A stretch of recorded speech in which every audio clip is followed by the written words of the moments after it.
Hello students, welcome back to our BLS lecture series. Good morning and I hope all of you are doing well. So let us start with the topic. आज हमें start करना है criminal force and assault से. ये topic, the topic that we will be starting today is criminal force and assault. इसके पहले जैसा कि आप देख सकते हैं लिखा हुआ, इसके पहले last lecture में हमने जो topics discuss किए, we will be starting with a quick recap, quick revision of those topics, and then we will continue with this topic, right? So previous lecture में हमने complete किया जो topic वो था hurt and grievous hurt का, हमने उसे complete किया. हमने hurt and grievous hurt उसके पहले lecture में देखा था कि hurt क्या है and grievous hurt क्या होता है, ये सारी चीजें हमने देखी थी. इसके बाद लास्ट लेक्चर में प्रीवियस लेक्चर में हमने उसके वेरियस सिनेरियोज में लाइक कब क्या कंडीशन होगी उसमें क्या पनिशमेंट होगा, एक डिफरेंट सिनेरियो में हर्ट के लिए क्या पनिशमेंट होगी, प्रीवियस हर्ट के लिए क्या होगी, फिर इस तरीके से वेरियस केसेस देखे कि अलग अलग कंडीशंस में हर्ट के लिए क्या पनिशमेंट है एंड ग्रीवियस हर्ट के लिए क्या पनिशमेंट है. उसके बाद हमने जब ये टॉपिक कंप्लीट किया इसमें हमने acid attack, a very very very important section, सिर्फ इंपॉर्टेंट ही ऑफ कोर्स इंपॉर्टेंट वो बीएनएस के लॉ के पर्सपेक्टिव से तो है ही है, बल्कि एक ग्रूसम ऑफेंस जो है उसके लिए बहुत ही एक इंपॉर्टेंट रोल है इस सेक्शन का. जैसा हम जो कि हमने देखा कि ये जो सेक्शन है जो एसिड अटैक से डील करता है, which was section, what was that section? That section was section 124. 124 था जो बात करना था एसिड अटैक की. तो हमने देखा कि 124 जो सेक्शन है वो आईपीसी के दो सेक्शंस को मर्ज करके बनाया गया है, राइट? इसमें क्लॉज सबसेक्शन 1 एंड 2 है, 124 1 एंड 124 2. सो ये जो सेक्शन है ये आईपीसी के दो सेक्शंस को मर्ज कर दिया गया, 326A एंड 326B. इसको मर्ज करके एक सेक्शन कर दिया गया है.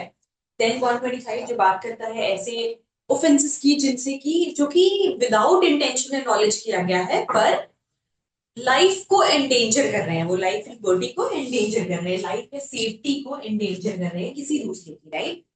ये सेक्शंस हमने हर्ट एंड ग्रीवियस हर्ट में कंप्लीट किया.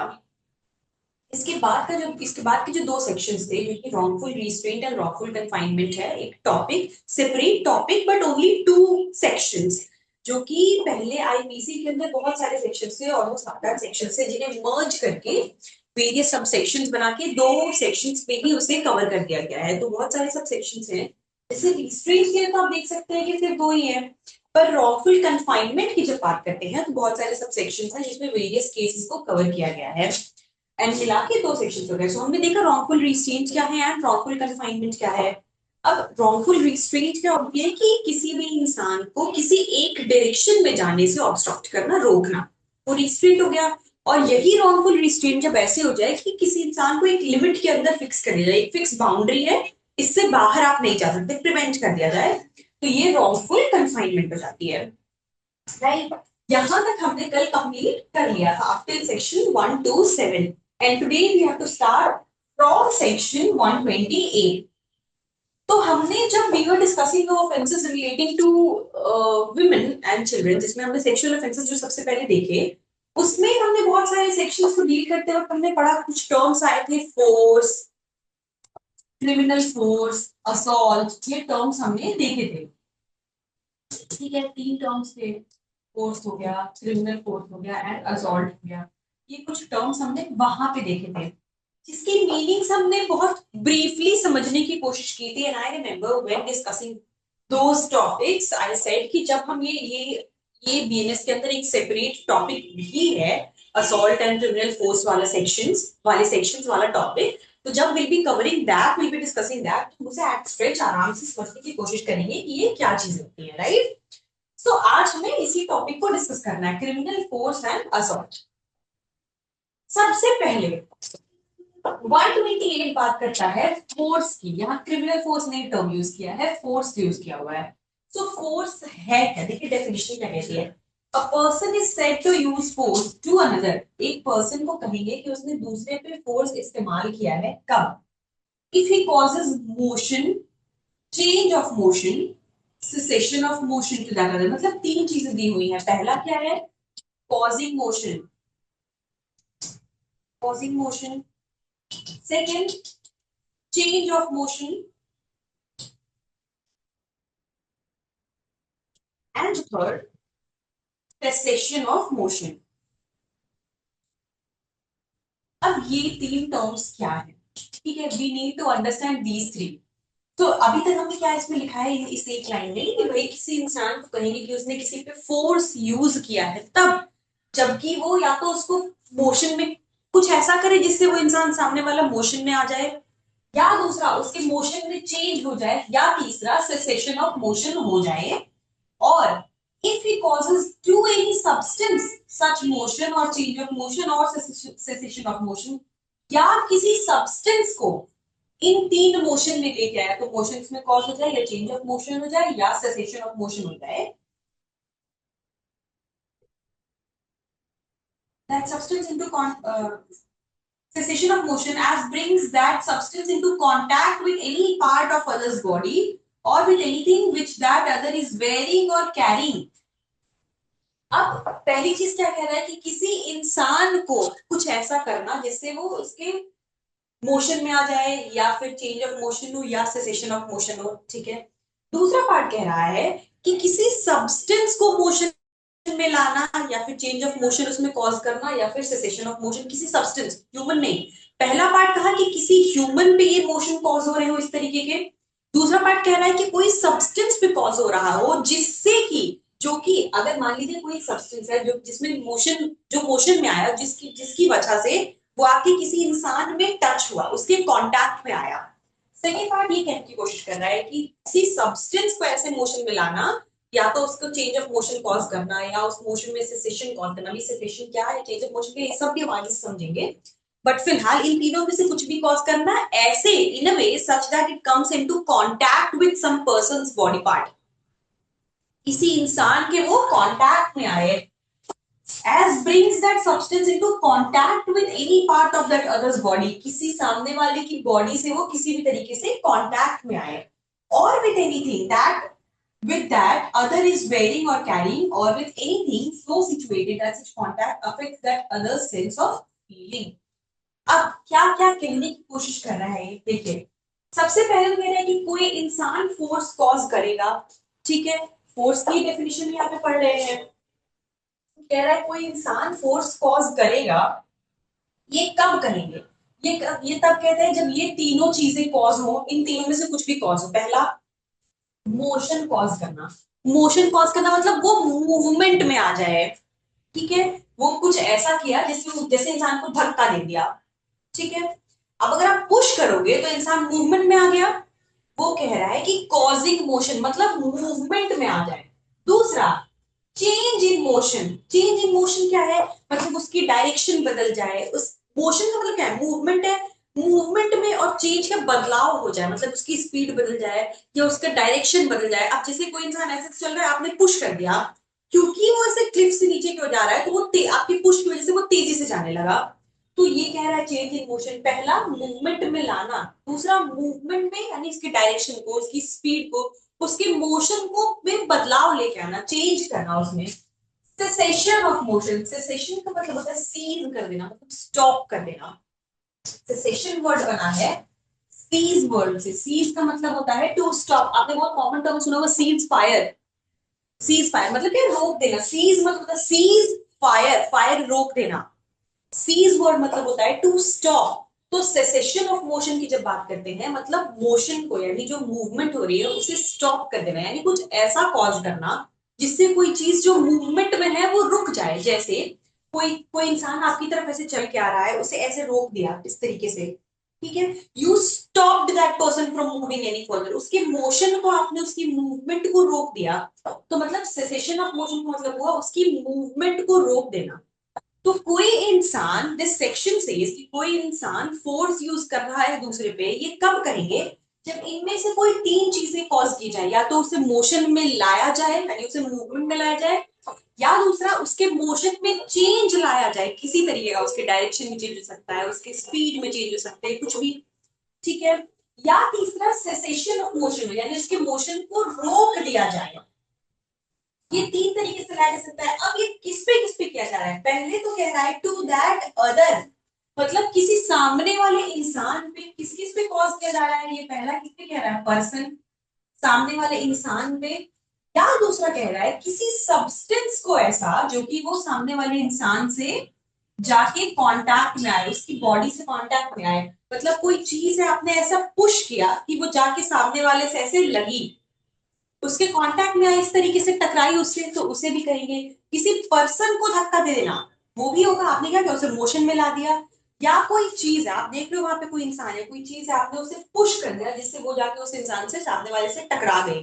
तो क्या हुआ, आपने डायरेक्टली उस इंसान को पुश नहीं किया, लेकिन आपने एक सब्सटेंस को, किसी चीज को ऐसा मोशन में लाया, पुश करने से वो मोशन में आया, उसे ऐसे मोशन में लाया जिससे वो जाके सामने वाले से से टकराई, यानी उसके कांटेक्ट में आई। तो दोनों तरीके से हो रहा है, या तो पर्सन पे डायरेक्टली ये तीनों मोशन किसी भी तरीके से कॉज करना, या किसी सब्सटेंस पे कॉज करना in a way such that it comes into contact with the other person.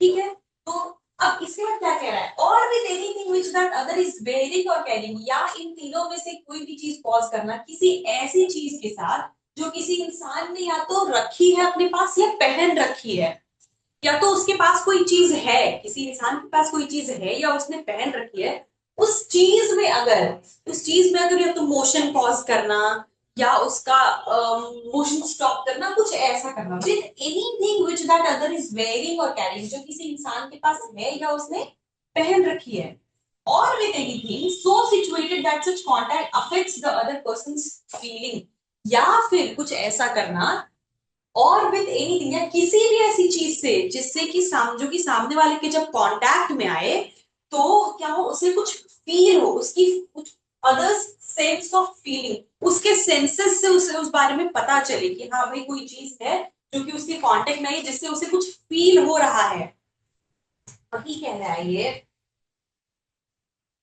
देखिए टारगेट क्या है, फोर्स मस्ट अफेक्ट, क्या क्या चीजें, अनदर पर्सन्स बॉडी ने क्या कहा कि भाई कॉज सम फीलिंग, किसी कुछ फील हो रहा है उसे, कोई चीज उसके आके लगी तो उससे वो फील हो रहा है, उसके सेंसेस उसे बता रहे हैं कि something has come into your contact, या उसे, क्या हमने क्या कहा कि the clothes they are wearing, या इसमें लिखा हुआ है ना कि with anything that they are wearing और कैरिंग, या तो आपने वो चीज पहन रखी है, उससे कुछ कॉज हो रहा है, और anything that they are carrying या होल्डिंग, उनके पास अगर कोई चीज है किसी सामने वाले इंसान के पास, फोर्स से क्या क्या हो रहा है, फोर्स से या तो पर्सन की बॉडी खुद अफेक्टेड हो रही है, या उस इंसान के पास जो विक्टिम है उसके पास कोई चीज है, something that the person is carrying, वो अफेक्टेड हो रही है, या उसके क्लोथ्स अफेक्टेड हो रहे हैं, या कोई भी चीज that the person is wearing, वो चीजें अफेक्टेड हो रही हैं, तो उसे कहेंगे। कैसे अफेक्टेड हो रही है, ये जो अफेक्ट होना है ये इन तीन तरीकों से हो रहा है। अफेक्टेड हो कौन रहा है, ये चीजें हो रही है, मतलब एक पर्सन हो रहा है, उसकी बॉडी, अब जैसे जब इसमें कहा कोई सब्सटेंस जो कि उसके कांटेक्ट में आ रही है, किस तरीके से हुआ, देखिए दो दो तरीकों से हो रहा है, या तो पर्सन को डायरेक्टली या किसी सब्सटेंस के थ्रू किया क्या जा रहा है, किसी पर्सन की बॉडी को अफेक्ट हो रहा है, या उसने कुछ पहन रखा है उसे, या उसने कुछ कैरी कर रखा है उसे अफेक्ट हो रहा है, किस तरीके से अफेक्ट हो रहा है, इन तीनों में से कोई तरीका हो सकता है, तो कोई मोशन कॉज करना, या मोशन चेंज करना, या उसे रोक देना।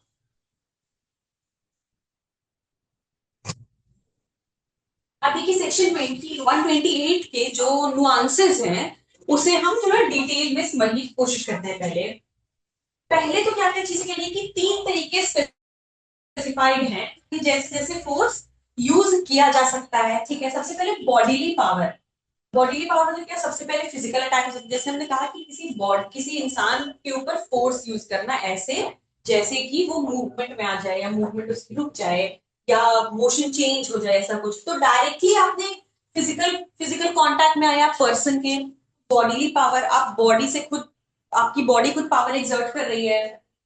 सेकेंड, सब्सटेंस मैनिपुलेशन, किसी सब्सटेंस को ऐसा कुछ कॉज करना जिससे वो सामने वाले के कांटेक्ट में आए, setting a substance in motion so it contacts the victim without further action from the offender. ठीक है, आपको कुछ करने की खुद जरूरत ही नहीं पड़ी, आपने किसी चीज को ऐसे मोशन में ला दिया कि वो चीज जाके सामने वाले से लग गई, वो इसमें हो जाएगा सब्सटेंस के थ्रू।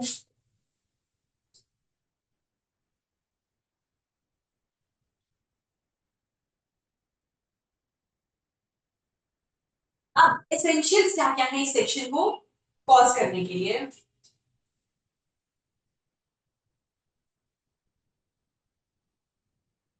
देखिए कैसे कैसे कॉज किया जा रहा है, क्या तरीके हैं। तीसरी, provided that the person causing the motion or change of motion or cessation of motion causes that motion, change of motion or cessation in one of the following three ways। ये तो बताया कि भाई हम फोर्स कब कह रहे हैं, फोर्स कब कह रहे हैं कि जब आप किसी इंसान को कुछ कोई मोशन कॉज करवाते हो, या चेंज ऑफ मोशन या सेसेशन ऑफ मोशन होता है जिससे उसकी बॉडी या कोई substance that he is carrying या कोई something that he is carrying और वेयरिंग, वो सारी चीजें अफेक्ट होती है, या something that causes him to feel anything, उसे हम फोर्स कह रहे हैं। ठीक है, कॉज किया कैसे जा रहा है, या तो इंसान खुद कर सकता है डायरेक्टली पर्सन की बॉडी को, या फिर किसी सब्सटेंस के थ्रू कर सकता है। अब किस तरीके से होगा, तीन वेज बताए हैं। बाई हिज बॉडीली पावर, तो हमने देखा कि भाई डायरेक्टली आपने बॉडी पे कुछ किया, उसको पुश किया या पंच किया, कुछ भी directly body physical power show किया। दूसरा, by disposing any substance in a manner such that the motion or change of cessation of motion takes place without any further act on his part or on the part of any other person। ऐसा देखा कि भाई किसी substance में ऐसा कुछ cause करना, motion ला देना, जिससे आपको दोबारा आपको खुद कुछ करने की जरूरत नहीं है, लेकिन क्योंकि वो चीज मोशन में आ गई है तो बाकी काम खुद ही हो जाएगा। ठीक है, तीसरा है क्या है, inducing any animal to move to change its motion और सीज टू मूव। एनिमल के भी इसमें इंक्लूड कर रखा है कि भाई अगर आप कुछ ऐसा करते हो कि जानवर भी क्या है कि किसी इंड्यूस करते हो कि कोई एनिमल है वो मोशन में आ जाए या मूव करने लग जाए, उसका चेंज ऑफ मोड, जैसे एक आपको क्या किया कि भाई आपका पेट है, ठीक है, या पेट नहीं है, चलिए कोई स्ट्रे डॉग है, बट आपके लिए लॉयल हो गया है because just because you feed that dog every day, right, आप उसे बिस्किट्स देते हो एवरी डे। अब कोई इंसान है जो कि हमेशा वहां से गुजरता है और वो आपके बारे में भली बुरी बातें बोलते हुए जाते हो, तो आपको उस पर गुस्सा है। अब आपने क्या किया, क्योंकि वो डॉग आपके लिए लॉयल हो चुका है, तो आपने उसे पत्थर मार दिया और उसे इंस्टिगेट कर दिया, उसे इंड्यूस कर दिया, आपने दूसरे इंसान के पीछे उसे दौड़ा दिया। वो क्या हो गया, उसे मोशन में कॉज कर दिया, किस लिए कि दूसरे पर्सन से वो आपके कांटेक्ट में आए, इसलिए आपने क्या कि भाई वो जाके आपको काट ले, इसीलिए तो किया, उसके मोशन से आप अफेक्टेड हो। तो इसे भी वो एनिमल के थ्रू भी किया जा सकता है, animal inducing an animal to move change of motion और stop in a way that it affects the victim, मतलब एनिमल के थ्रू भी अगर फोर्स कॉज किया जाए तो वो भी इसके अंदर कवर है। तीन तरीके से क्या, सबसे पहले तो देखा जो ऊपर ही लिखा है डायरेक्टली बॉडी पे कुछ कॉज करना, दूसरा किसी सब्सटेंस से करवाना, या तीसरा एनिमल के थ्रू। अब देखते हैं सेक्शन के एसेंशियल्स क्या क्या है। सबसे पहले तो वॉल्यूंटरी है, मतलब इंटेंशनल है। इंटेंशन के साथ किया गया है, जो भी आपने कॉज किया, चाहे आपने मोशन कॉज किया या चेंज ऑफ मोशन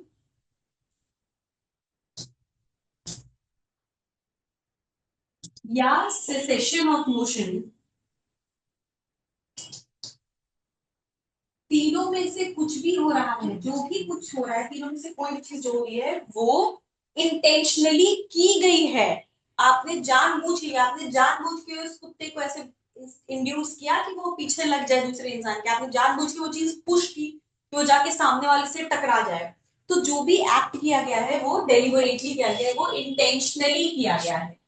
ठीक है, exclusion of accidents, if the motion or contact is purely accidental or involuntary, it does not qualify as force under section 128।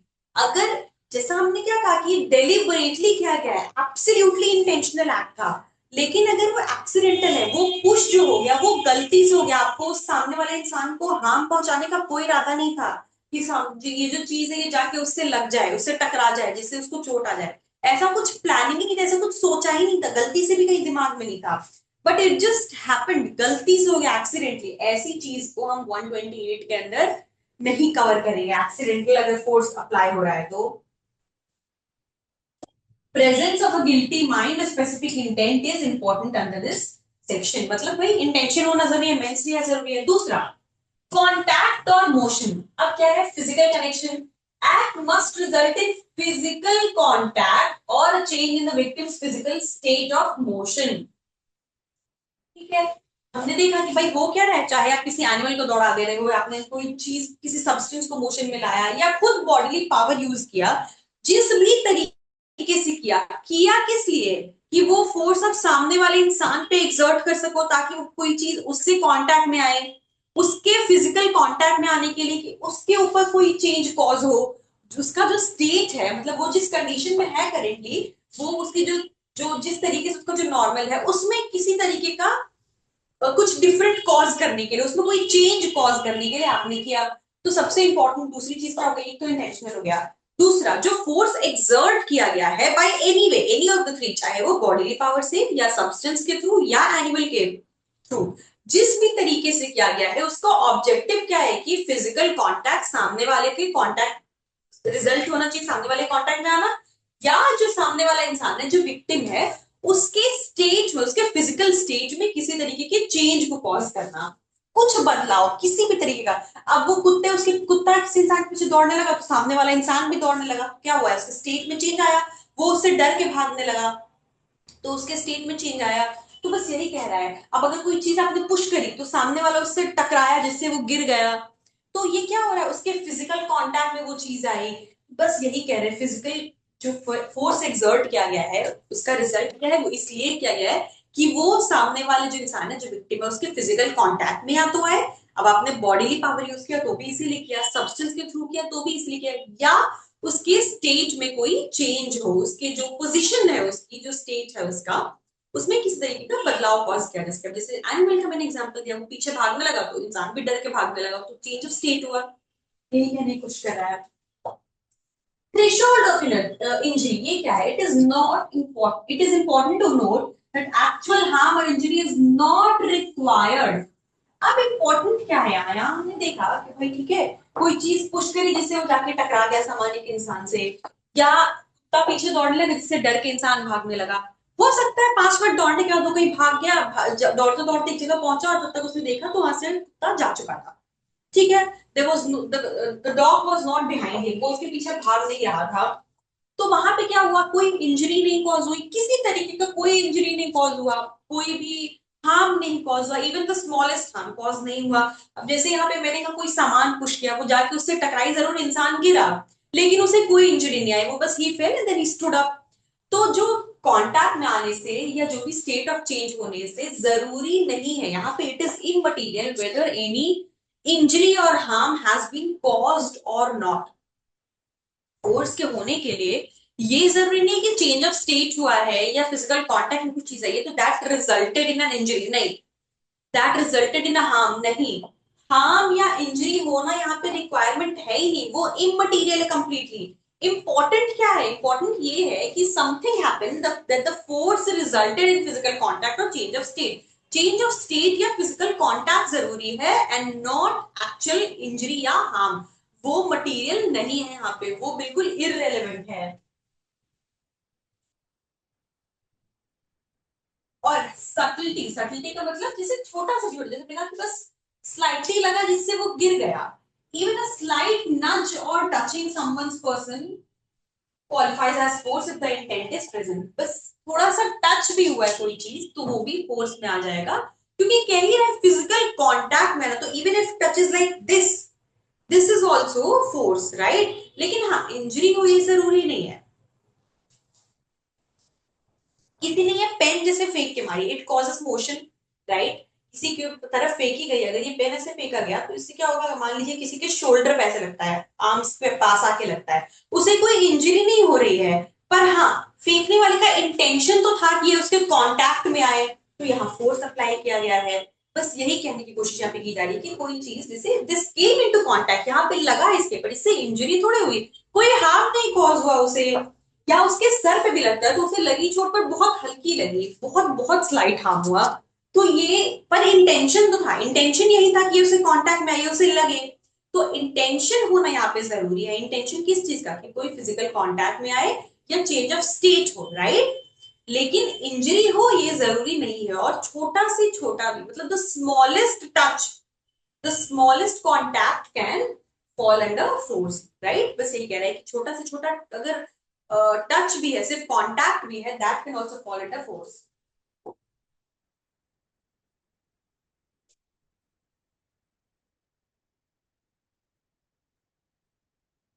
अब देखिए कुछ एग्जांपल्स दिए मैं इसमें, डायरेक्ट और इनडायरेक्ट दो तरीके से हो सकता है, ठीक है।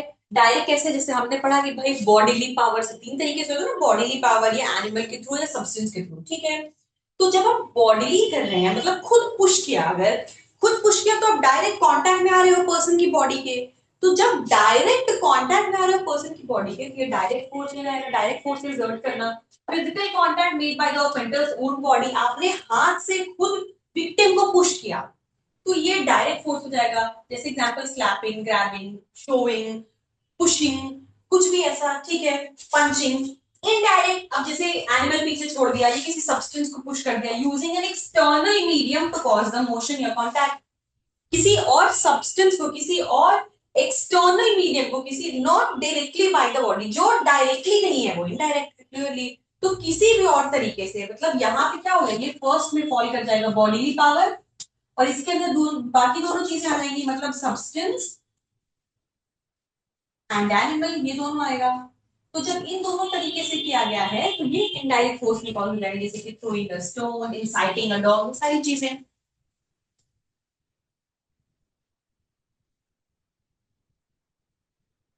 अब किस किस को स्कोप ऑफ इम्पैक्ट, किस किस चीज को अफेक्ट कर सकता है, जो हमने आगे टारगेट पढ़ा था, ये वही बात कर रहा है। डायरेक्ट स्किन कांटेक्ट, ठीक है, बॉडी को, या तो बॉडी को डायरेक्टली अफेक्ट कर रहा है, अटायर, उसके कपड़ों को, कोई भी चीज उसने जो पहन रखा है, पोजेशंस, उसकी ज्वेलरी हो सकती है, उसके शूज हो सकते हैं, उसकी कोई एक्सेसरी हो सकती है, कुछ भी पोजेशंस, मतलब anything the person is carrying, कोई भी चीज, उसने जो पर्स ले रखी है, हमने वही तो पढ़ा, उसकी बॉडी को दो तरीके से बॉडी अफेक्टेड हो रही है, कैसे, बॉडीली पावर के थ्रू एंड सब्सटेंस के थ्रू, दोनों तरीके से बॉडी अफेक्टेड हो रही है। और साथ ही साथ और भी क्या अफेक्ट हो रहा है इसके साथ, anything that the person is wearing और कैरिंग, सारी चीजें आ रही हैं। तो इस सेक्शन को अगर हम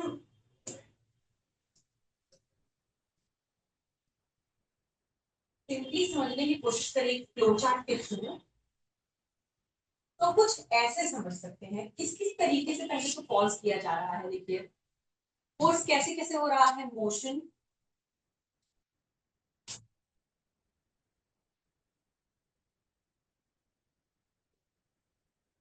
चेंज ऑफ मोशन या सेसेशन, ये तीनों कॉज किया जा रहा है।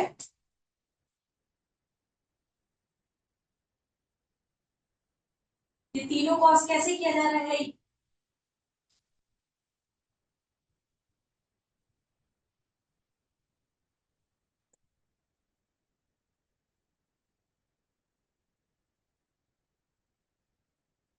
ये तीनों कॉज किया जा रहा है दो तरीके से, डायरेक्ट, इसके अंडर फॉल करेगा क्या, बॉडीली पावर, ठीक है, मतलब बॉडी पे डायरेक्टली किया, एंड दूसरा क्या हो जाएगा, इनडायरेक्ट।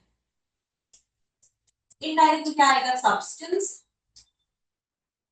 एंड एनिमल, या तो एनिमल के थ्रू फोर्स एक्सर्ट किया, मतलब किस चीज में, ताकि वो कांटेक्ट में आए कोई इंसान, चेंज ऑफ मोशन हो, और इसका इफेक्ट क्या हो रहा है, इफेक्ट क्या हो रहा है,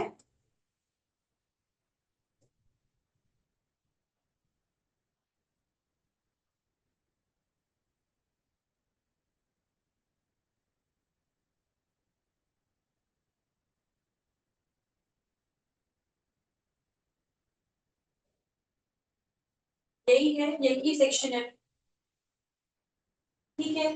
कोई चीज जिससे ऐसा कुछ कॉज करना, जिससे डायरेक्टली या इनडायरेक्टली, डायरेक्ट मतलब बॉडीली पावर के थ्रू, या इनडायरेक्ट मतलब सब्सटेंस या एनिमल के थ्रू, जिससे किसी इंसान में मोशन कॉज हो, चेंज ऑफ मोशन हो या सेसेशन ऑफ मोशन हो, किस जिससे कोई चीज उसके फिजिकल कांटेक्ट में आए, या चेंज ऑफ मोशन, इफेक्ट क्या हो रहा है, दो चीजें,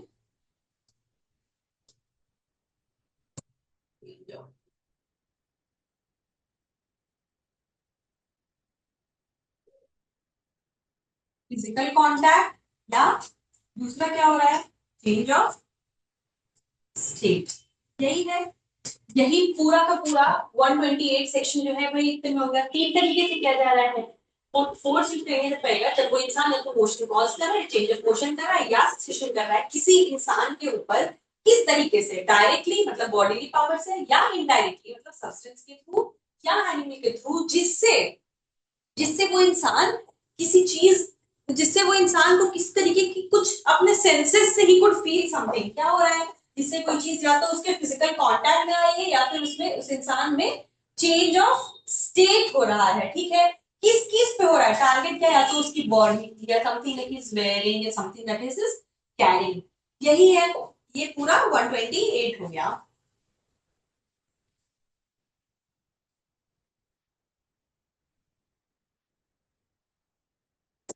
अब आते हैं ना 129 पे, देखिए 129 है, अब यही हो गया। इसके बाद क्रिमिनल फोर्स। अब क्रिमिनल फोर्स क्या है, it is the intentional use of force against another person without their consent. मतलब इन क्रिमिनल फोर्स होने के लिए नाम ही है क्रिमिनल फोर्स, मतलब क्रिमिनल प्लस फोर्स, यानी फोर्स तो है ही, क्रिमिनल फोर्स होने के लिए फोर्स तो है ही। और जब क्रिमिनल इंटेंशन से किया जाए, देखिए फोर्स वाले पूरे कॉन्सेप्ट में, फोर्स वाले पूरे कॉन्सेप्ट में हमने पढ़ा कि भाई हाँ ठीक है वो चीज डेलिबरेटली की गई, लेकिन वहां पे कोई ये भी थी कि इंजरी का कोई कॉन्सेप्ट नहीं है, कि भाई कोई हार्म डैमेज नहीं हुआ है, right.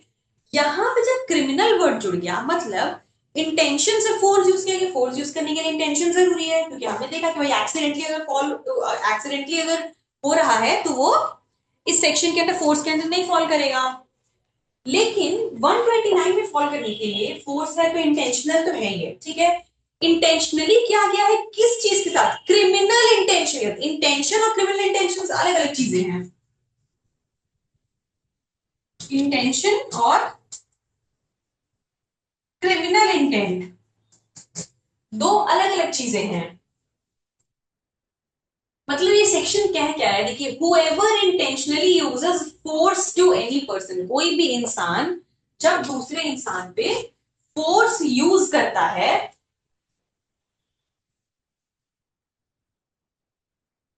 In order without that person consent, important क्या है, उस पर्सन के कंसेंट के बिना, मतलब जिस पर्सन पे फोर्स यूज किया गया उसकी कंसेंट के बिना, in order to the committing of any offence. ये है, देखिए मैंने कहा इंटेंशन और क्रिमिनल इंटेंशन में डिफरेंस है। इंटेंशन क्या था, इंटेंशन था कि वो फिजिकल कांटेक्ट में आए कोई चीज या फिर कोई चेंज ऑफ स्टेट हो। यहाँ पे क्या है intention, in order to committing of an offence. यहाँ पे फोर्स यूज करने का ऑब्जेक्टिव है क्या, किस लिए कर रहे हैं, इंटेंशन क्या है, कमीशन ऑफ एन ऑफेंस। यहाँ पे इंटेंशन बदल गया, यहाँ पे इंटेंशन जो है वो ऑफेंस का कमिट करना हो गया है, ऑफेंस करना। वहां इंटेंशन क्या था, सिर्फ फिजिकल कांटेक्ट या फिर चेंज ऑफ स्टेट। यहाँ पे कंप्लीटली बदल गया। यहाँ पे क्या कह रहा है, यहाँ पे इंटेंशनली फोर्स यूज किया गया बिना सामने वाले के, मतलब जो विक्टिम है उसके कंसेंट से। किस इंटेंशन से, इंटेंशन यहाँ पे एक ऑफेंस करना है, ठीक है। Or intending by the use of such force to cause, or knowing it to be likely that by use of such force he will cause injury, fear or annoyance to the person to whom the force is used. दूसरी बात क्या है कि पहला, या तो offence commit करना ही intention है, ठीक है। यहाँ पे इंटेंशन क्या था कि एक ऑफेंस कमिट करने के लिए, या पता है कि आप जो कर रहे हो वो उस फोर्स की वजह से, मतलब आपके एक्ट की वजह से, आप जो फोर्स सामने वाले पे अप्लाई कर रहे हो उसकी वजह से सामने वाले को फियर या अनोयंस कॉज होगी, फियर, इंजरी या अनोयंस कॉज होगी। मतलब एक्चुअल अगर डैमेज नहीं भी हुआ, ऑफेंस कमिट नहीं भी हुआ, एक्चुअल इंजरी नहीं भी हुई, इट इज सफिशिएंट कि आप उस सामने वाले को उससे अनोयंस कॉज हुई है, उतना ही काफी हो जाएगा।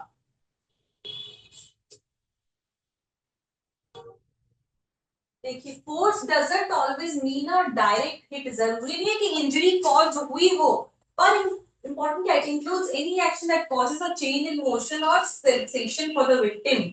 Criminal threshold, the mere use of force is not a crime, it only becomes criminal force when, अब देखिए जैसे हम लोग पिछले सेक्शन में हमने पढ़ा फोर्स, ठीक है, लेकिन फोर्स जो है वो सिर्फ, उसमें कहीं भी क्रिमिनलिटी नहीं दे रखी थी कि भाई फोर्स जो है यूज करना वो ऑफेंस हो जाएगा, ऐसा कुछ नहीं है।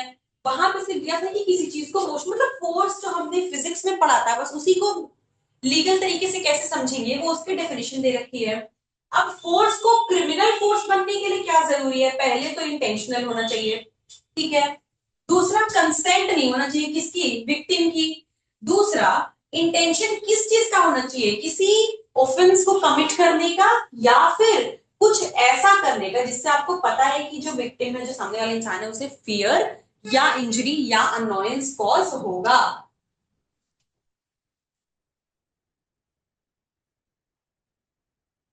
अब पहला देखिए essential intentional use of force, जैसे हिट करना, पुश करना, ग्रैब करना, कुछ भी इसके अंदर आ जाएगा। आप जैसे जानबूझ के सामने वाले इंसान को चोट लगाने के लिए, आपको पता है कि उसे चोट आएगी, आप क्या करते हो, रोड पे चल रहे हो, आपके बीच दो दो दो लोग हैं, उनके बीच झगड़ा हुआ, इससे आपको पता है, आपने धक्का दे दिया उससे, जिससे वो गिर गया।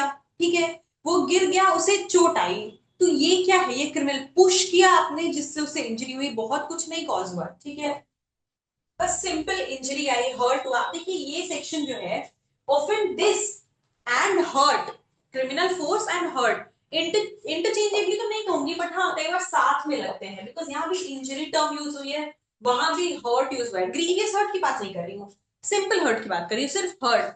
हर्ट में क्या था, ऐसी छोटी मोटी इंजरी की हम बात करते, किसी को थप्पड़ मार देना, धक्का दे देना, चोट आ गई, बॉडी पेन है, ये सारी चीजें की बात हो रही थी। तो अगर किसी को आपने पुश कर दिया जिससे उससे इंजरी हुई, तो ये क्रिमिनल फोर्स हो जाएगा। इंटेंशन से किया था वही, अगर उस सेंस में देखेंगे तो साथ ही साथ हर्ट भी लग जाएगा, बॉडीली पेन कॉज हुआ उसे।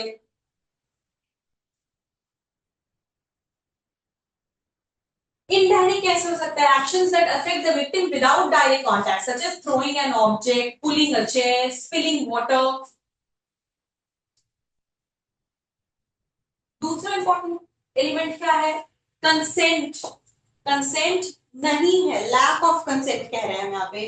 जब अगर कंसेंट नहीं है, लैक ऑफ कंसेंट है, तो वही एक इंपॉर्टेंट एसेंशियल है क्रिमिनल फोर्स में फॉल करने के लिए। मतलब जो एक्ट किया, आपका इंटेंशन तो था ही, साथ इंटेंशन तो था ही भाई कि उसे एक ऑफेंस कमिट करने का या फिर फियर, इंजरी या अनॉयंस कॉज करने का, और साथ ही साथ जिस विक्टिम पे आपने फोर्स अप्लाई किया है उसकी कंसेंट भी नहीं है।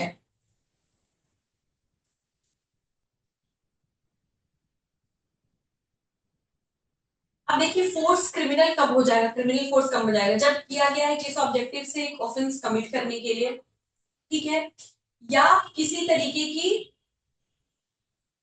हार्म, डिस्टर्बेंस, डिस्टर्बेंस मतलब अननोइंस, फियर, इंजरी, कुछ भी इसमें आ गया, ठीक है, intending to cause physical injury, या फियर है, इंटेंडिंग टू कॉज फियर और अननोइंस, ठीक है। ऑब्जेक्टिव क्या क्या हो गया, तो फिजिकल इंजरी, फियर, अननोइंस या फिर ऑफेंस का कमीशन। अभी देखिए इंपॉर्टेंट, जैसे मैंने कहा कि जरूरी नहीं है कि इंजरी हुई, सब कुछ और में लिखा है, इंटेंशन टू कमिट ऑफेंस और intending to use such force to cause और knowing it to be likely that by using such force we will cause injury, fear और अननोयंस, मतलब ये कॉज होगा। तो अगर इंजरी नहीं भी हुई है, even if no injury is cause, कोई इंजरी कॉज नहीं हुई है, लेकिन कॉजिंग फियर और annoyance is sufficient for conviction. इस सेक्शन के अंदर अगर एक्चुअल इंजरी नहीं भी है, सिर्फ फियर या इवन अननोयंस हुई है सामने वाले को, उतना ही काफी है। देखिए कुछ एग्जांपल्स देखते हैं। Z is sitting in a moot boat on a river.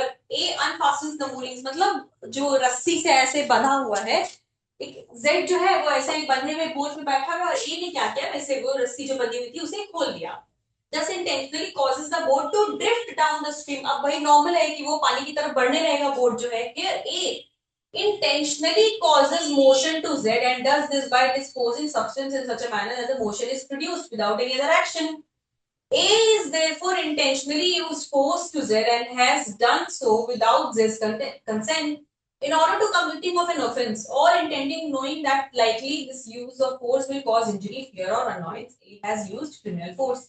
क्या कह रहा है, दो इंसान है, ए और जेड है। ए जो है वो एक बंधी हुई बोट है, वो उसमें बैठा हुआ है। जेड ने क्या किया, धीरे से आके वो जो बंधी रस्सी बंधी हुई थी उसे खोल दिया, ठीक है, जिसकी वजह से क्या हुआ, वो जो बोट है वो पानी के स्ट्रीम के साथ बहने लगी, फ्लो में।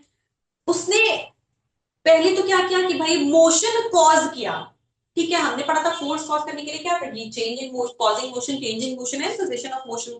तो मोशन में ला दिया बोट को, क्योंकि उसने वो रस्सी खोल दी तो वो पानी के साथ बहने लगी, मोशन में आ गया। अब उसे कुछ आगे करने की जरूरत नहीं थी। हमने यही तो पढ़ा कि भाई मोशन में सब्सटेंस को इस तरीके से लाना कि वो सामने वाले के खुद ही उसकी किसी तरीके से फिजिकल कांटेक्ट में आ जाए। तो यहाँ पे उसने वही किया, पहले तो फोर्स अप्लाई किया।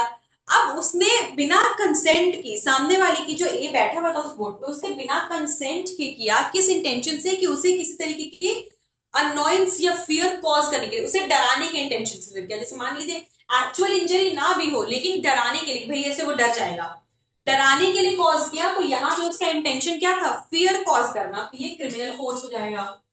ठीक है, next, Z is riding in a chariot. A lashes Z's horses and thereby causes them to quicken their pace. अब क्या कर रहे हैं कि Z जो है, एक जो चैरियट होती है, घोड़ा गाड़ी होती है, उसमें चल रहा है। चलते चलते ए जो है उसने क्या किया कि Z की जो रस्सियां थी उसे जोर से ऐसे चलाने लगा, जिससे कि जो घोड़े थे वो तेजी से भागने लगे, causing them quicken their pace, जिससे घोड़े तेजी से चलने लगे। Here A has caused change of motion। भाई नॉर्मली वो चैरियट चल रही थी, वो जो हॉर्स कार्ट था वो नॉर्मली चल रही थी, लेकिन क्योंकि उसने रस्सी तेजी से चलाई तो अब वो घोड़े तेजी से दौड़ने लगे, तो वहां पे क्या हुआ, change of motion, which means force cause हो गया। चेंज ऑफ मोशन तो फोर्स तो हो गया। अब if A has done this without Z's consent, अगर यहाँ पे A ने ये जो फास्टन किया है, क्विकन किया है हॉर्सेस को, ये Z के बिना कंसेंट के किया, किस लिए, ताकि उसे डराने के लिए, उसे अननोयंस कॉज करने के लिए, या किसी तरीके की इंजरी पहुंचाने के लिए। जितना तेज चलेगा वो जाके आगे कहीं गिर सकता है, उसे चोट लग सकती है, इंजरी पहुंचाने के लिए या डराने के लिए, सिर्फ डराने के लिए कि वो उससे डर जाएगा। तो यहाँ पे क्या है, यहाँ भी क्रिमिनल फोर्स यूज किया गया है। अब देखिए दूसरा एग्जांपल देखते हैं। A intentionally pulls up a woman's veil, veil is ऐसा पर्दा, ठीक है, घूंघट पर्दा। तो ए ने क्या किया कि भाई जबरदस्ती एक लेडी का घूंघट हटा दिया। Here A intentionally uses force to her, उसने फोर्स यूज किया है, and if he does so without her consent. क्यों यहाँ पे फोर्स यूज किया, यहाँ पे डायरेक्टली तो कुछ हुआ नहीं, उसमें कॉज मोशन कॉज किया, या चेंज ऑफ मोशन हुआ, या क्या चीज हुई यहाँ पे। Excuse me.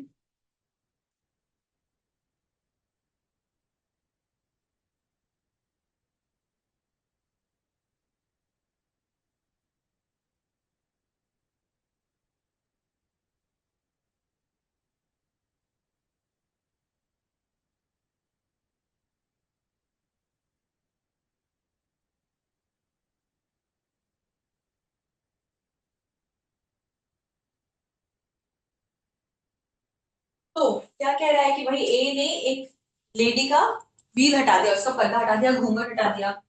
अब यहाँ पे क्या किया कि ए ने बिना कंसेंट के, बिना कंसेंट के, here A intentionally uses force to her, and if he does so without her consent, intending or knowing it to be likely that he may thereby injure, frighten or annoy her, he has used criminal force to her। देखिए जैसे यहाँ पे क्या हुआ, यहाँ पे दिया है कि भाई एक्चुअल कोई इंजरी नहीं हुई, उसके व्हील हटा देने की वजह से यहाँ पे कोई इंजरी नहीं हुई उससे, लेकिन पहली चीज बिना कंसेंट के हटाया। दूसरी चीज, दूसरी चीज क्या हुई कि भाई उससे उसे अनोयंस कॉज हुई। इंजरी तो नहीं हुई, एक्चुअल इंजरी तो नहीं हुई है, लेकिन अनोयंस कॉज हुई, तो यहाँ पे क्या हुआ, ये क्रिमिनल फोर्स हुआ।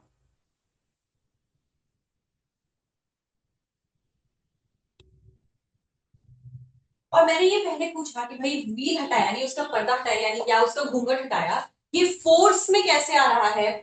जैसे ऊपर लिखा हुआ है कि, लिखा हुआ क्या है, A intentionally pulls up a woman's veil, A intentionally uses force to her. तो ये इसलिए आ रहा है क्योंकि हमने फोर्स वाले सेक्शन में 128 में अभी क्या पढ़ा कि बॉडीली पावर से तीन तरीके दिए हुए थे, बॉडीली पावर या सब्सटेंस या एनिमल। तो बॉडीली पावर है अपने हाथों से क्या किया, change of motion, cessation of motion और मोशन कॉज करना किसी इंसान में, या उसने जो कुछ पहन रखा है वो भी तो पढ़ा था, attire, anything that the person is wearing और कैरिंग, वो भी होता है। तो wheel is a part of attire of the woman, that wheel is a part of the attire, something that she is wearing, उसके साथ किया, उसके साथ ये चीज हुई, तो ये फोर्स में आया, हमने वो चीज अभी पढ़ी थी। that is why, and these examples come in pre questions in MCQ type, these questions come generally are asked। सो यहाँ पे क्या हुआ, उसकी व्हील हटाना, उसमें बॉडीली पावर से आपने क्या किया, उसके अटायर में कॉज किया, कुछ मोशन कॉज किया, उसे हटाया, मोशन कॉज किया ना, तो that is why it falls under force. And क्योंकि इंटेंशनली कॉज किया, अगर उसको अननोयंस कॉज करने के लिए, तो ये क्रिमिनल फोर्स हो जाएगा। तो ये एक एग्जांपल हो गया। एक recently I'm sure I I don't know, मतलब I'll not be taking the name, but I'm sure आप सब ये चीज समझ जाओगे with the example. Very recently एक ऐसा ही similar incident happened with a very famous politician. So where he asked, he did not even ask, he pulled up a lady's veil on a stage. So this is very recently happened with a politician. I'm sure you all must be knowing. Without being offensive to anyone, I shouldn't be taking the name. So just an example, a real life example, कैसी चीजें होती हैं। And ये काफी ये चीज news में भी हुई थी कि भाई ऐसा नहीं करना चाहिए, without the consent, at least he could have asked her कि अपना व्हील हटाने के लिए। तो या देन Z इज बाथिंग, ठीक है, अब कोई इंसान है Z जो कि is taking shower, A goes into bath water which he knows to be boiling। अब एक A इंसान है, इसने क्या किया, see how interesting is this example, कितना इंटरेस्टिंग है। Z एक इंसान है, वो नहा रहा है, ठीक है। अब A ने क्या किया कि उसे पता है कि वो जो पानी लेके जा रहा है वो बिल्कुल बॉइलिंग वाटर है, उसने नहाने वाले पानी में बॉइलिंग वाटर डाल दिया। Here, A intentionally by his own bodily power causes such motion in the boiling water as brings that water into contact with Z or with other water so situated that such contact must affect Z's sense of feeling। अब यहाँ पे उसने क्या किया भाई, boiling water है, वो ले आके पानी में डाल दिया उससे बिना पूछे हुए। और किस लिए कि भाई उससे क्या होगा, उसको अगर बहुत बॉइलिंग वाटर है तो उसे इंजरी हो सकती है, या कुछ नहीं तो अनोइंस कॉज तो होगा ही। तो यहाँ पे क्या हो जाएगा, क्रिटिकल फोर्स हो जाएगा। तो see, these are very small, very but very important and very like real life examples। बहुत आप ये सारी छोटी छोटी चीजें बहुत अक्सर अपने आसपास देखते होगे, बस वही है फोर्स। किसी भी चीज को ऐसे कॉज करना कि वो मोशन में आए, मोशन चेंज हो जाए, मोशन रुक जाए, ठीक है। सिर्फ बॉडी के साथ ही नहीं, हमने पढ़ा बॉडी, पर्सन बॉडी, या टू द पर्सन मतलब उसकी बॉडी, या anything the person is wearing या कैरिंग। यहाँ पे क्या, यहाँ पे फोर्स क्यों लगा, क्योंकि वो हॉट वाटर लेके जा रहा है इंसान, तो अपने बॉडीली पावर से उसे कैरी किया ना। तो ये ठीक है। तीसरा, ये तीन हो गए, और किस किस तरीके से हमने तीन तरीके देखे। अब उन्हीं सारे उसी फोर्स में जब इंटेंशन इस चीज का लग जाए कि भाई या तो ऑफेंस कमिट करना है, इंटेंशन क्या हो गया,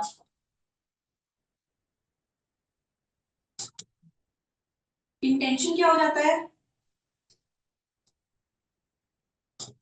commission of offence.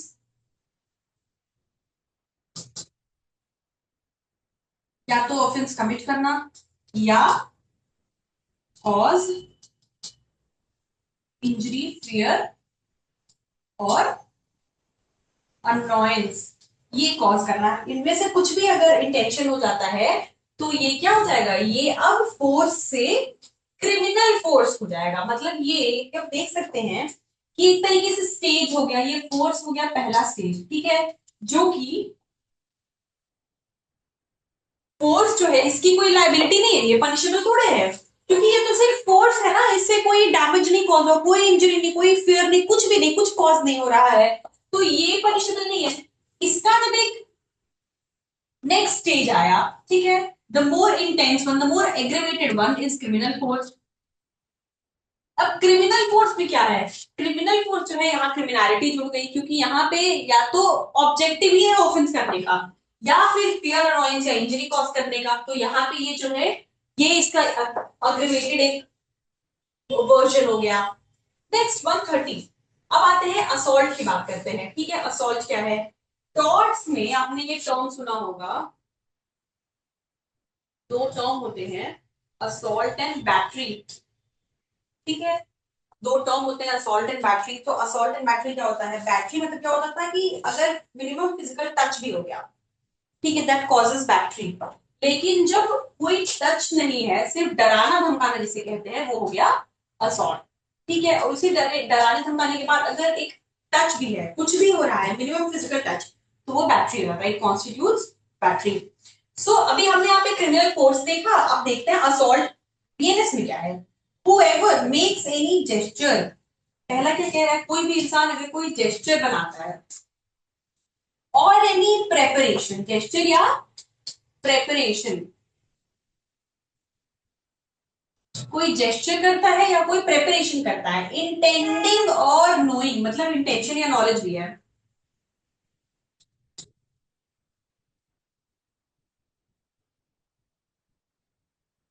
it to be likely that such gesture or preparation will cause any person to apprehend that he who makes that gesture or preparation is about to use criminal force to that person is said to commit an assault. Apprehension of criminal force being used. ये तीन इसके essentials हो गए। क्या हो गया, क्या कह रहा है असॉल्ट कि भाई कोई भी इंसान अगर कोई ऐसा जेस्चर, जेस्चर क्या हुआ, मतलब अपने कंडक्ट से किसी तरीके से ऐसा जाहिर करता है सामने वाले पे, हमारा जो बिहेवियर है, हमारे जो मैनरिज्म्स है, हमारा जो कॉन्डक्ट है, वही तो जेस्चर्स हैं। तो अगर जेस्चर के थ्रू या प्रेपरेशन के थ्रू अगर सामने वाले को ऐसा जाहिर करता है, मतलब इट कॉजेज एप्रीहेंशन, जो एक रियल एप्रीहेंशन है, मतलब ऐसे हवा में बातें नहीं, सिर्फ उसको सामने वाले इंसान को सच में लगता है कि वो क्रिमिनल फोर्स अप्लाई करेगा मेरे ऊपर। क्रिमिनल फोर्स क्या था, क्रिमिनल फोर्स का इंटेंशन था ऑफेंस कमिट करने, इंजरी अनॉयंस फेयर कॉज करना। तो अगर असॉल्ट से मतलब जेस्चर से या फिर प्रिपरेशन से सामने वाले इंसान को ऐसा रीजनेबल एप्रीहेंशन, रियल एप्रीहेंशन होता है, सच में एप्रीहेंशन मतलब उसे एप्रीहेंड होना, मतलब उसे लगना, उसे सच में लगता है बिल्कुल, मतलब उसकी तैयारियां देख के उसने जैसे, जैसे अगर किसी के हाथ में तलवार है, ठीक है, और तलवार लेकर उसने सामने वाले पे गुस्से में कहा कि काट दूंगा, तो क्योंकि उसके हाथ में तलवार है, भले वो एक्चुअली काटे ना, लेकिन सामने वाले इंसान को तो डर सच में लग सकता है कि क्योंकि वो गुस्से में, उसके हाथ में एक पूरा का पूरा वेपन है, तलवार है, तो वो सच में काट देगा।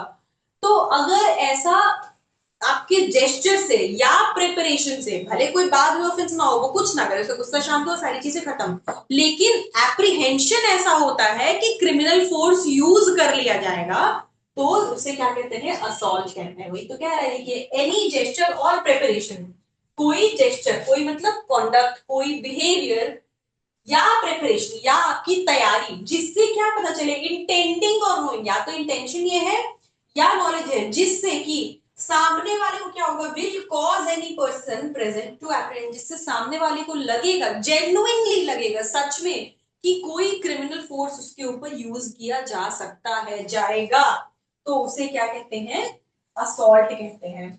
यहां पे भी एक्चुअल इंजरी नहीं हो रही है, एक्चुअल इंजरी नहीं हो रही है, यहाँ पे सिर्फ वो जेस्चर्स है जिससे लगता है कि इंजरी हो सकती है, मतलब क्रिमिनल फोर्स मेरे पे यूज कर लिया जाएगा। और जेस्चर और प्रेपरेशन, इसके लिए एक्ट क्या है, जो एक्ट हम जब किसी भी फिल्म के लिए कह रहे हैं कि भाई एक्टर्स रियस और मेंस रिया दोनों चाहिए, ठीक है, तो एक्टर्स रियस क्या है, जेस्चर और प्रेपरेशन, यही तो है। इंटेंशन यानी मेंस रिया क्या है, intention or knowledge that such act will cause another person the fear of use of criminal force, apprehension,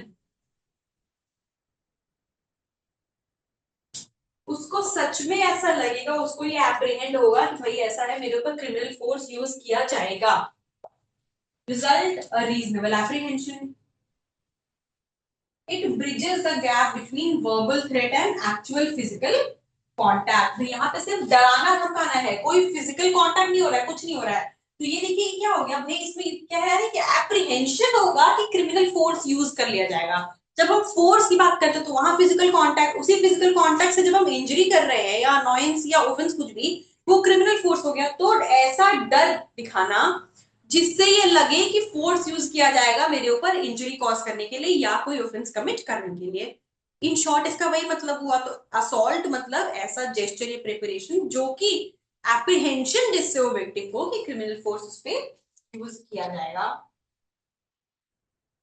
साथ ही एक इंपॉर्टेंट, बहुत इंपॉर्टेंट चीज ये है कि इसका एक्सप्लेनेशन देखिए, मेयर वर्ड्स यानी मेयर मतलब होता है ओनली, सिर्फ, सिर्फ words do not amount to assault, इसे सिर्फ असॉल्ट नहीं करेंगे, गुस्से में कुछ बोल दिया मार डालूंगा, सिर्फ इसे नहीं कहेंगे कि भाई किसी ने बोल दिया, अब क्या है लेकिन फिर, but the words with a person uses may give his gestures of preparation such a meaning as may take those gestures of preparation amount to an assault। लेकिन उस शब्द के साथ, उन शब्दों के साथ वो जो कहा गया है उसके साथ अगर कोई ऐसा जेस्चर हो, जैसे मैंने कहा कि मैं सिर्फ किसी का कह देना कि भाई मार डालूंगा तुझे, ये नहीं, लेकिन उसका बहुत गुस्से में कहना, ये मैटर करेगा।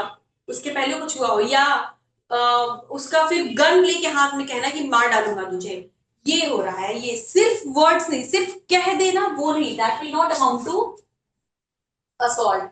mere words by themselves do not amount to assault। Words plus gesture create liability. जैसे मैंने कहा भाई एक्सट्रीम एंगर में, when you are in extreme anger, आपको, आप सामने वाला उस चीज को सेंस कर सकता है कि भाई आप बहुत गुस्से में हो, आप कुछ कर दो, गला दबा दूंगा तेरा, बहुत गुस्से में। तो वो क्या है, वो जो एंगर आपका एक्सप्रेशन है, वो जेस्चर बता रहा है कि क्रिमिनल फोर्स यूज, डेथ ना कॉज हो, उसने बोला जान ले लूंगा पर जान नहीं, लेकिन हाँ इंजरी हो जाएगी, वो जरूर इतना कर देगा कि सर फोड़ देगा मेरा, वो चीज हो सकती है। तो दैट जेस्चर या प्रिपरेशन, या आपके हाथ में एक गन देख ली या कोई वेपन देख लिया, तब तो पता है कि भाई वो काट डालेगा। The surrounding circumstances determine if the fear was reasonable or not। Essentials क्या क्या है, जेस्चर या प्रिपरेशन, हमने देखा भाई कि कुछ भी कोई मैनरिज्म से जताना या अपनी तैयारी से।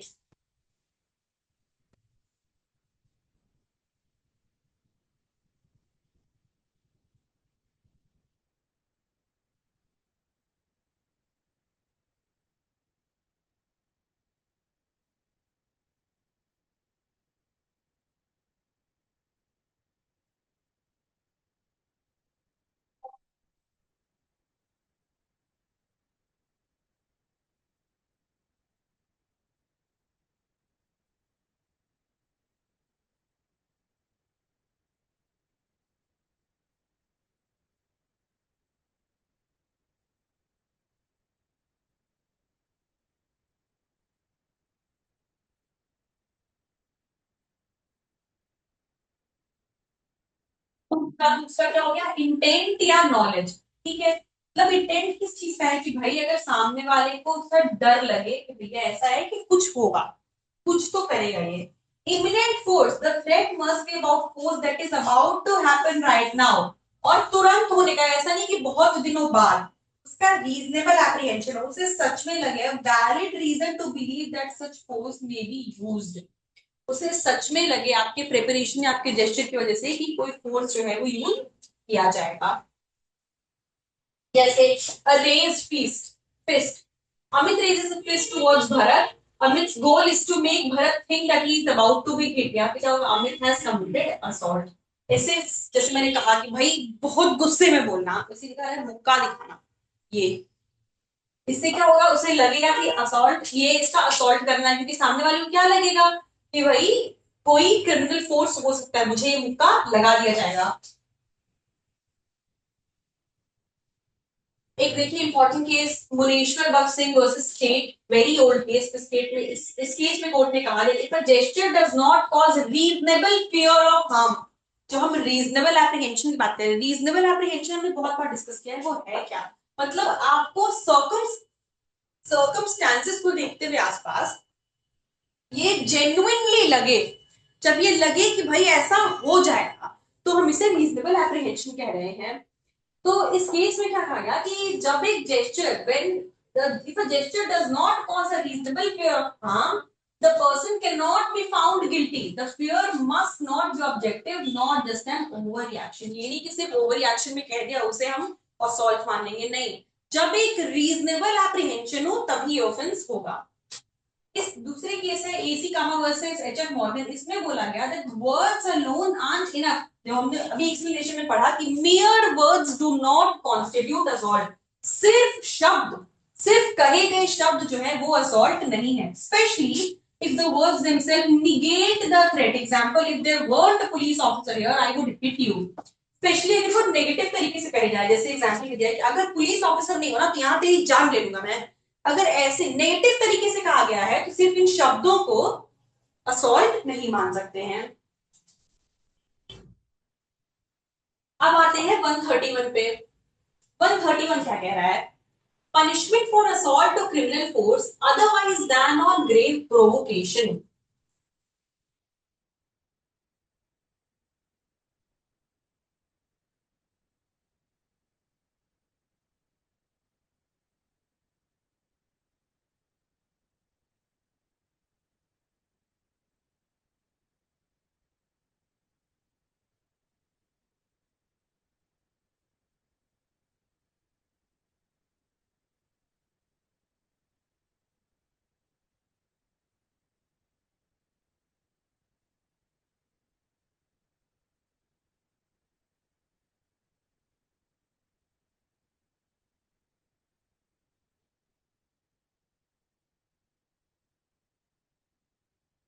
मतलब जब असॉल्ट या क्रिमिनल फोर्स यूज किया गया है, otherwise then on grave provocation use किया गया है, तो उसकी क्या पनिशमेंट होगी? लेकिन लेकिन वो ग्रेव प्रोवोकेशन पे नहीं। तो मतलब इसके भी एक्सेप्शन में, जैसे मर्डर का एक्सेप्शन में था grave provocation, grave and sudden provocation, वैसे ही इसमें भी उसकी पनिशमेंट क्या होगी? Otherwise then sudden and grave provocation. अगर ग्रेव एंड सडन प्रोवोकेशन है तब क्या होगा और जनरली क्या होगा। ठीक है। Under the BNS framework, Section 131 deals with acts of physical aggression that do not involve extreme provocation। ठीक है, मतलब उसकी पनिशमेंट दे रखी है किसकी? असॉल्ट या क्रिमिनल फोर्स, दोनों की। देखिए, पनिशमेंट फॉर असॉल्ट और क्रिमिनल फोर्स दोनों की punishment otherwise that extreme provocation, मतलब जो प्रोवोकेशन पे है उसके अलावा, यानी एक्सेप्शन केस दे रखा है एक्सट्रीम प्रोवोकेशन। एक्ट क्या है? अक्यूज कमिटेड असॉल्ट या क्रिमिनल फोर्स, मतलब दोनों। ठीक है, और टारगेट किसी सामने वाले इंसान के लिए था, तो यहां पे पनिशमेंट क्या हो जाएगी?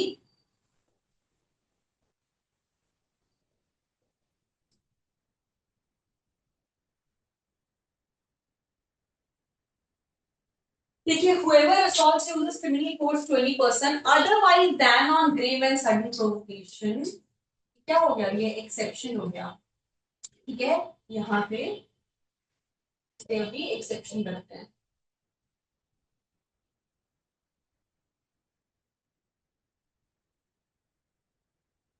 शैल बी पनिशमेंट, पनिशमेंट कितनी है? देखिए, छोटी सी पनिशमेंट है, imprisonment up to 3 months और फाइन अप टू 1000 रुपीज और मोर।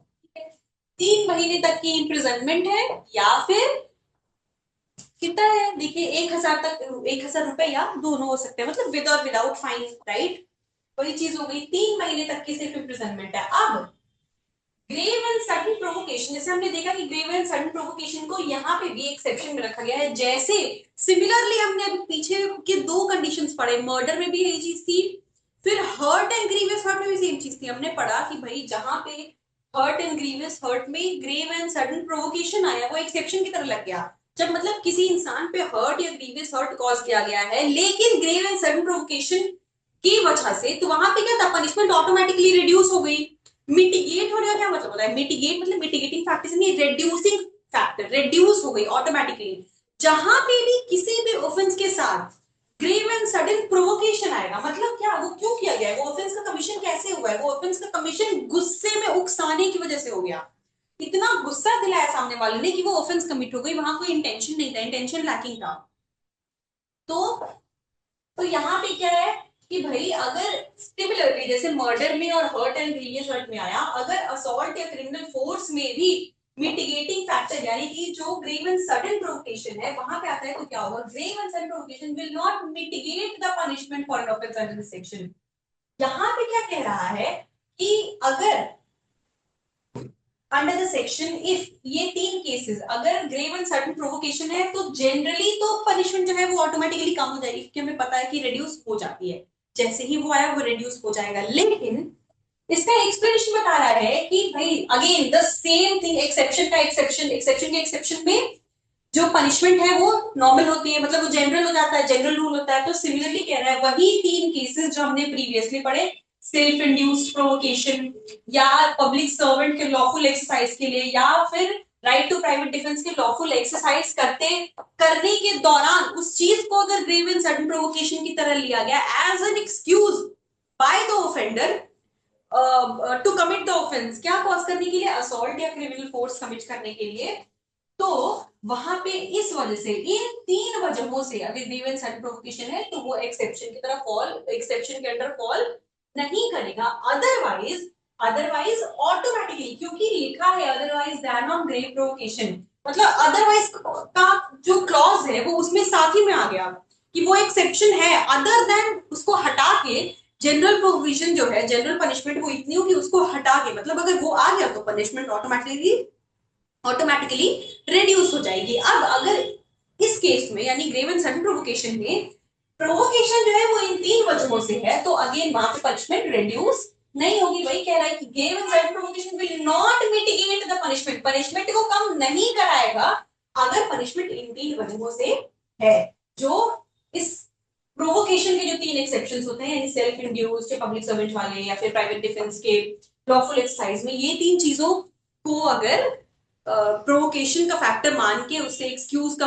एक ऑफेंस कमिट करने के लिए एक्सक्यूज की तरह लिया जा रहा है, तो वहां पे पनिशमेंट जो है ऑफेंस की यानी असॉल्ट या क्रिमिनल फोर्स की वो रिड्यूस नहीं होगी। अदरवाइज जनरली अगर ग्रेव एंड सडन प्रोवोकेशन में आके ऑफेंस कमिट हुआ है यानी असॉल्ट या क्रिमिनल फोर्स, तो पनिशमेंट इससे भी रिड्यूस हो जाएगी, क्योंकि ये ऑटोमेटिकली काफी कम है, 3 महीने और 1,000 तक की तक का फाइन यही है, इससे भी वो कम हो जाएगा। Again explanation to, when the provocation of grievance sudden enough to mitigate the offence is a question of fact. Similarly हमने इस दोनों चीजें पहले भी पढ़ी है कि अब ग्रेव एंड सडन प्रोवोकेशन था या नहीं था, ये क्वेश्चन ऑफ फैक्ट और डिसाइड फैक्ट्स के बेसिस पे कोट करेंगे, फैक्ट्स एंड एविडेंसेस के बेसिस पे।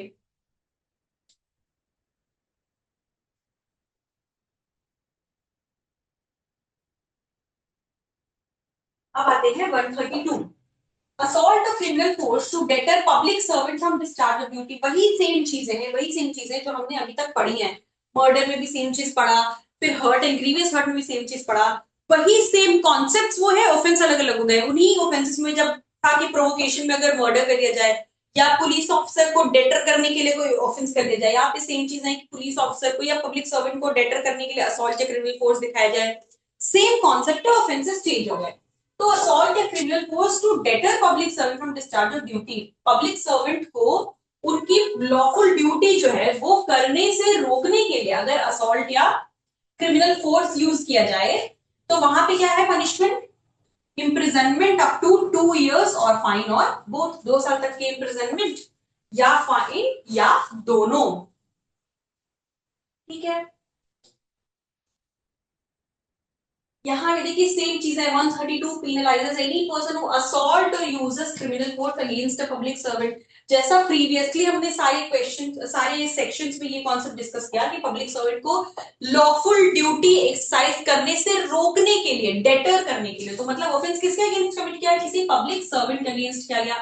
किस चीज में, या तो उनकी ड्यूटी को करने के दौरान रोकने के लिए, अभी वो ड्यूटी एग्जीक्यूशन में है, हो रही है, एक्सरसाइज किया जा रहा है, लॉफुल ड्यूटी एक्सरसाइज कर रहे हैं वे पब्लिक सर्वेंट, उस दौरान उन्हें रोकने के लिए, या फिर विद इंटेंट टू डेटर। ठीक है, अगर उन्हें रोकने के लिए किया जा रहा है तो ये सेक्शन के अंडर लाइबिलिटी बनेगी उस इंसान की, मतलब जो ऑफेंडर है उसकी लाइबिलिटी बनेगी। असॉल्ट या क्रिमिनल फोर्स यूज किया गया है, टारगेट कौन है, पब्लिक सर्वेंट, पब्लिक सर्वेंट है, context of duty must have been engaged in their lawful duties at the time of the incident। ठीक है, तो पनिशमेंट कितनी हो गई, क्या दिया हुआ है, 2 साल तक की इम्प्रिजनमेंट या फाइन या दोनों।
सेक्शन 133 क्या कह रहा है? Assault a criminal force with intent to dishonour person otherwise then on grave provocation.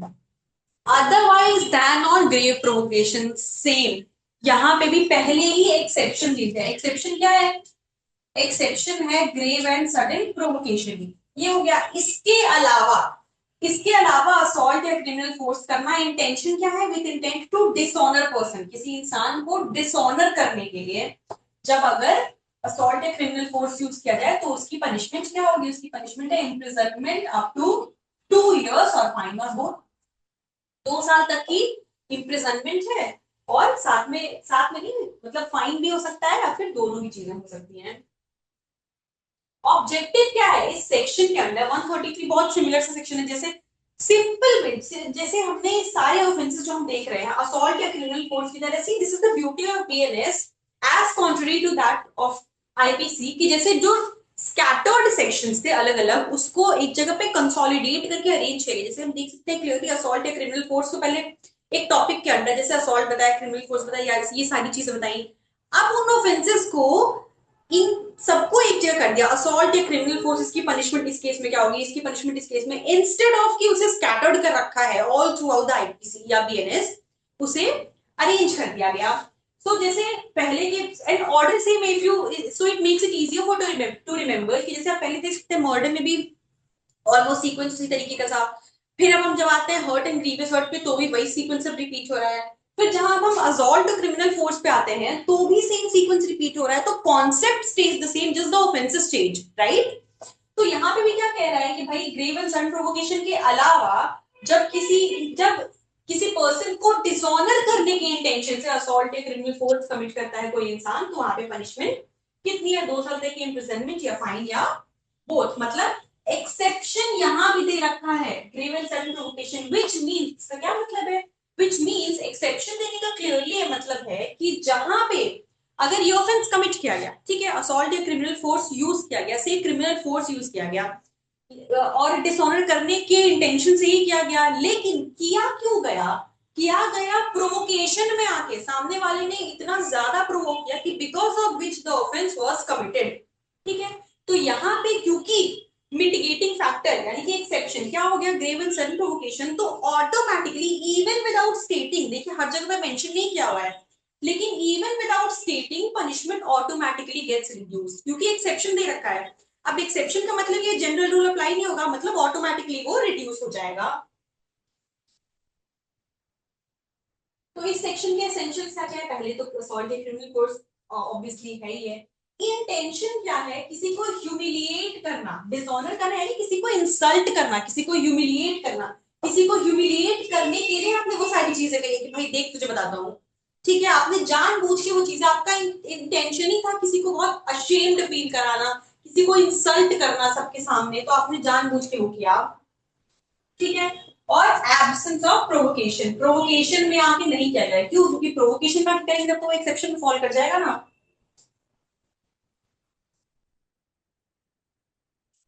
Perpetrator का गोल क्या है? Is to bring public shame और personal humiliation to the victim. इसका ऑब्जेक्टिव ही ये है इस पूरे सेक्शन का कि भाई डिसऑनर करना, डिसऑनर का मतलब क्या है? ह्यूमिलिएशन, इंसल्ट, ये उसको फेस कराना, उसको फील करवाना विक्टिम को, इसीलिए ये ऑफेंस किया गया, ठीक है।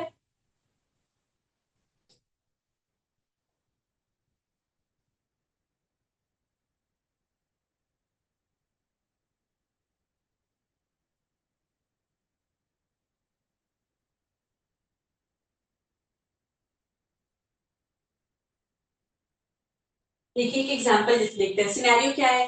During a high profile wedding ceremony, A walks up to B and slaps them in front of crowd of guests. अब क्या क्या कि बहुत जैसे बड़े बड़े लोगों की, फॉर एग्जांपल से अंबानी वेडिंग कितनी फेमस हो जाती है ना।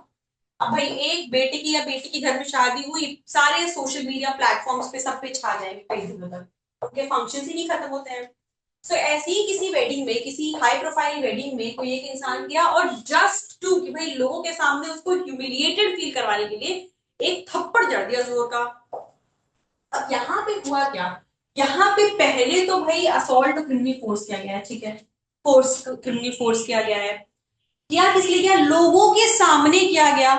अगर इसका इंटेंशन जो था वो सिर्फ और सिर्फ ह्यूमिलिएशन था, शेम फील कराना था, डिसऑनर करना था, तो फिर इस सेक्शन के अंदर फॉल कर जाएगा। इंटेंशन बहुत मैटर करता है यहाँ पे, क्योंकि किया क्या गया है, यहाँ पे किया गया है फोर्स यूज, क्रिमिनल फोर्स। ठीक है, क्रिमिनल फोर्स में क्या था, यही तो था, कुछ करना, फोर्स यूज करना, किसी को थप्पड़ मार देना, फोर्स ही तो यूज करना है। फोर्स यूज करना किस लिए, ताकि फियर अनोयंस या इंजरी कॉज हो, अगर ऑफेंस नहीं हुई तो यहाँ पे क्या हुआ, अनोयंस कॉज हुई, आप सामने वाले को थप्पड़ मार दोगे तो उसे अनोयंस कॉज होगी और कॉज होगी। तो क्रिमिनल फोर्स तो है ही है, लेकिन अगर लोगों के सामने इस इंटेंशन से किया गया था, थप्पड़ मारा, लेकिन इंटेंशन वहां पे क्या था, इंटेंशन था सिर्फ उसे इंसल्ट करना, कि देख तुझे बताता हूँ सारे तेरे ही लोगों के सामने ऐसे ही लोगों के बीच में क्या करता हूँ, इस तरीके के इंटेंशन से अगर किया गया सिर्फ इंसल्ट करने के लिए, तो सेक्शन 133 विल बी अट्रैक्टेड। अब आते हैं 134 पे। Assault a criminal force in attempt to commit theft of property carried by a person. Whoever assault uses criminal force to any person in attempting to commit theft on any property which that person is then bearing or carrying shall be punished with imprisonment up to 2 years or fine or both. अब assault या criminal force use करना किस लिए, assault या criminal force किसी इंसान पे करना, कमिट करना इस इंटेंशन से कि उस इंसान ने, मतलब जो विक्टिम है, उसने कोई चीज पहन रखी है, वेयरिंग और कैरिंग, या तो पहन रखी है या उसके पास है, उसे चुराने के लिए। मतलब आपने क्या किया कि भाई आपने उसे धक्का दिया किसी इंसान को, ठीक है, भीड़ वाले इलाके में उसे जानबूझ के पुश कर दिया। पुश करने का कोई इंटेंशन दिया था कि उसका ध्यान जैसे डिस्ट्रैक्ट होगा, उसके गले में एक मोटी सी चेन है गोल्ड की, उसे ले लेना, उसे चुरा लेना जल्दी से। तो ये क्या हो जाएगा, आप देखिए तो यहाँ पे एक तरीके से ये जो हो रहा है, ये स्नैचिंग का भी हो जाएगा इन अ वे, राइट। और यहाँ पे क्या हो गया, उस क्रिमिनल फोर्स यूज किया, अनोयंस कॉज करी, उसे पुश कर दिया क्राउड में, पुश कॉज कर दिया, लेकिन इंटेंशन क्या था, उसके गले में जो चेन है वो लेना। तो ये क्या हो जाएगा, क्रिमिनल फोर्स यूज करना किस लिए, किसी इंसान के पास जो चीज है, पर्सन वेयरिंग और कैरिंग, किसी इंसान के पास जो चीज है उसने पहन रखी है या उसने होल्ड कर रखी है, उसे चुराने के लिए असॉल्ट या क्रिमिनल फोर्स करना, उसे उसके लिए पनिशमेंट क्या हो जाएगी, 2 साल तक की इम्प्रिजनमेंट या फाइन या बोथ, ये 134 के अंदर फॉल करेगा। इसके अंदर ये जो सेक्शन है, ये इसके साथ जैसे मैंने पीछे बताया कि क्रिमिनल फोर्स के लिए, कि जब क्रिमिनल फोर्स लगता है तो इट इज ऑफन सीन कि इसके साथ हर्ट के भी सेक्शंस लग जाते हैं, ठीक है, जैसे जब कंप्लेंट होगी तो साथ में जब कंप्लेंट लॉन्च की गई है, एफआईआर है, तो क्रिमिनल फोर्स के साथ ऑफन हर्ट के सेक्शन आ जाते हैं। वैसे ही इस सेक्शन में कभी कभार ये देखते हैं कि इसके साथ स्नैचिंग के सेक्शन आ जाते हैं। अब इस सेक्शन के लिए इंपॉर्टेंट क्या है, सेक्शन का सबसे पहले तो इंटेंट, इंटेंट क्या है, थेफ्ट कमिट करना, किस चीज की, something that the victim is wearing और कैरिंग। ठीक है, हुआ क्या, क्रिमिनल फोर्स या असॉल्ट यूज किया गया। टारगेट क्या है, property must be on the person borne और कैरिड, पर्सन कौन, जो विक्टिम है, जिसके ऊपर असॉल्ट या क्रिमिनल फोर्स यूज किया गया है, ठीक है।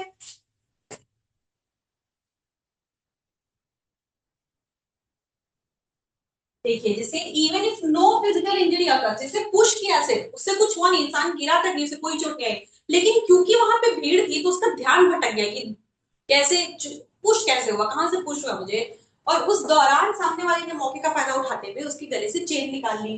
तो even if no physical injury occur, कोई इंजरी नहीं हुई, the mere use of force, force की वजह से क्या हुआ, उसने चोरी कर ली।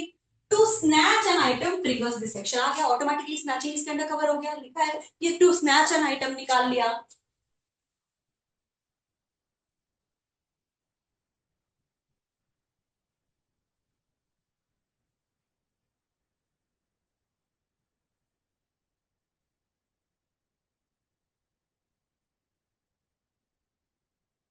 134 के लिए जरूरी क्या है, देखिए, it is important that the theft does not need to be successful, जरूरी नहीं है कि चोरी जो करनी थी वो हो ही गई। If the perpetrator uses force to grab a gold chain but the chain does not break or they are caught before they run, they are still liable। जैसा अभी मैंने कहा एग्जांपल कि पुश किया चेन निकालने के लिए, लेकिन उसने कोशिश की पर चेन इतना मजबूत था कि चेन निकला ही नहीं।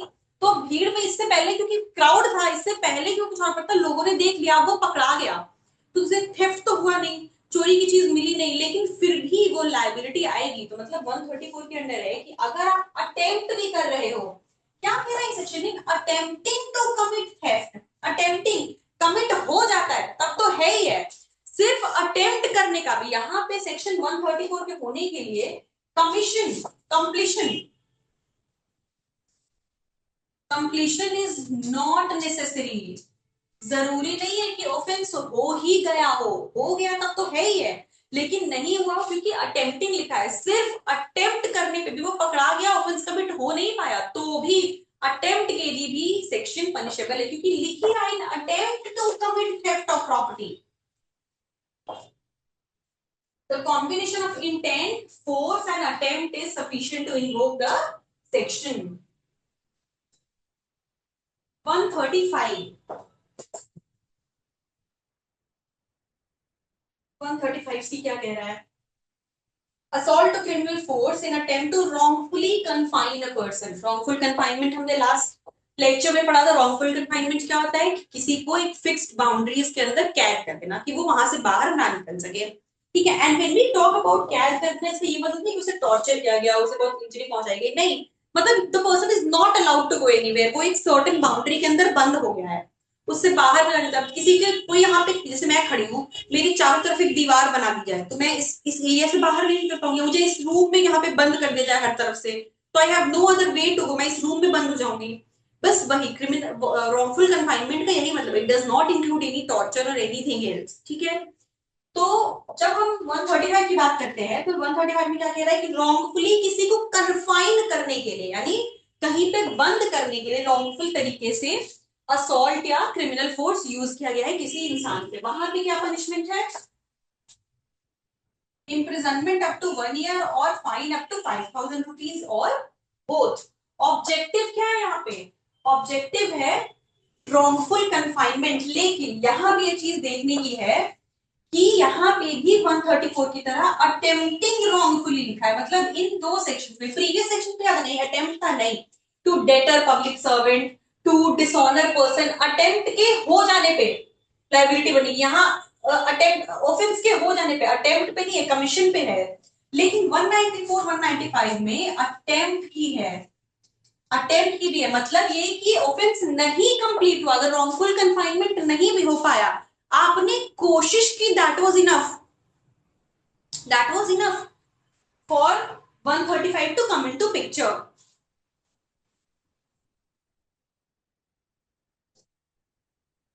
असॉल्ट या क्रिमिनल फोर्स यूज किया गया, ठीक है, ऑब्जेक्टिव क्या था? किसी को रॉन्गफुली कन्फाइन करने की कोशिश करना, रॉन्गफुली कन्फाइन करना।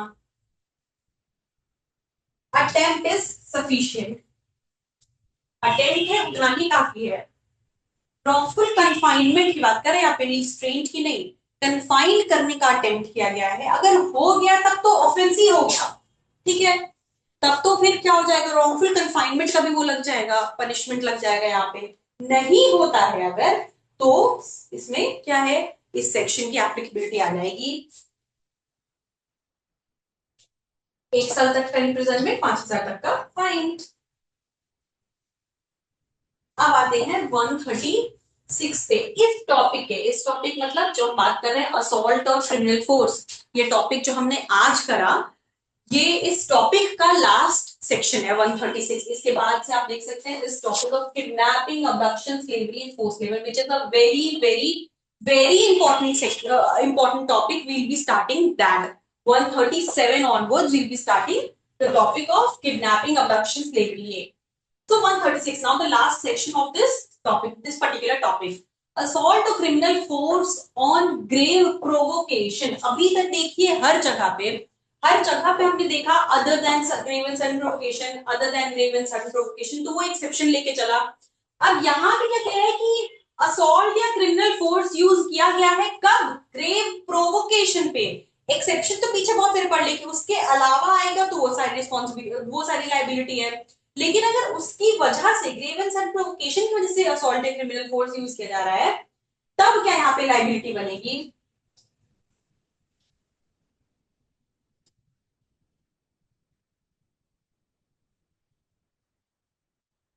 देखिए अब we can see कि जैसे पहले हमने जितने पनिशमेंट्स देखे, जिस जिस भी ऑफेंस में assault and criminal force for this other than criminal other than grievance and provocation, सब में जनरल सिनेरियो जो था वो फिर भी, क्योंकि ऑफेंसिव बहुत छोटे हैं तो ऑफ कोर्स छोटे कम कम पनिशमेंट से बहुत सीवियर नेचर के नहीं है, लेकिन फिर भी जो एक्सेप्शन की जो पनिशमेंट दी गई है इनसे फिर भी ज्यादा थे। सी ग्रेव एंड सडन प्रोवोकेशन क्योंकि एक्सेप्शन वाले हो गए, अभी तो जितने एक्सेप्शन देखे उस एक्सेप्शन को यहाँ अलग से दे दिया है, तो उसकी पनिशमेंट कितनी है? Simple imprisonment up to 1 month. See कितना कम पनिशमेंट है, 1 महीने तक की सिंपल इम्प्रिजनमेंट और 1,000 तक का फाइन, यही है। या both whoever assault or uses criminal force to any person on grave and sudden provocation given by that person। अभी तक जितना एक्सेप्ट पढ़ा था हमने, assault and criminal force for this otherwise than grave and sudden provocation, वही otherwise जो clause हर section में use हुआ वो यहाँ पे अलग से 136 में दे रखा है कि वो अदरवाइज जो ग्रेव एंड सडन प्रोवोकेशन है उसका क्या। तो एज आई सेड हर जगह पे हमने पढ़ा कि वो ऑटोमेटिकली रिड्यूस हो जाएगा, तो वो रिड्यूस होकर कितना होगा, यहाँ पे दिया हुआ है कि ग्रेव एंड सडन प्रोवोकेशन पे है, अगर सिंपल असॉल्ट या क्रिमिनल फोर्स यूज किया गया है तो उसकी पनिशमेंट 1 महीने तक का सिंपल इम्प्रिजनमेंट या 1,000 तक का फाइन। लेकिन जैसे वेरियस सिनेरियोस जो पीछे दे रखे हैं, for example criminal force other than, ये तो यहाँ पे कवर हो जाएगा। इसी तरीके जो एक्सेप्शन है अदरवाइज देन ग्रेव प्रोवोकेशन, यही यही पार्ट जो है 131 का जो एक्सेप्ट वाला पार्ट है वो 136 में चला गया, ठीक है। लेकिन ये सारे सेक्शंस जो है, जैसे 133 में भी दे रखा है, 133 में भी क्या है, assault to criminal force with intent to dishonour otherwise than grave provocation, तो ये सब जितना ग्रेव प्रोवोकेशन है ये इसी में पनिशमेंट कम की जाएगी, ठीक है। और इसका जो एक्सेप्ट वाला प्रोविजन है वो अलग से 136 में दे दिया।